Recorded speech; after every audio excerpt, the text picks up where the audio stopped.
Podjetje v Indiji je razvilo prvi pametni kondom na svetu. Prav ste slišali, medtem ko so trgi poplavljeni s pametnimi napravami za odrasle in otroke, je tukaj prva pametna naprava za odrasle proti otrokom.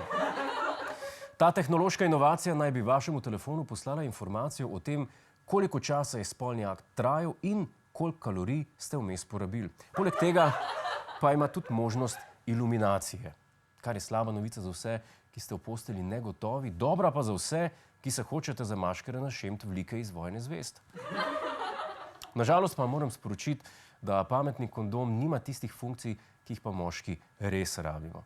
Nima torej funkcije vibracije, ne sporoči nam, koliko je bilo med seksom preprečenih okužb z virusom in ne sporoči nam, če je punca res doživela orgazem.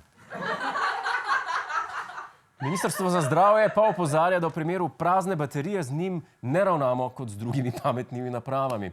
Medtem ko te namreč lahko napolnite vsak večer, je kondom boljš napolniti samo enkrat. Hej, to je naš YouTube kanal, klikni na ta gumb in se naroči, da boš na tekočem.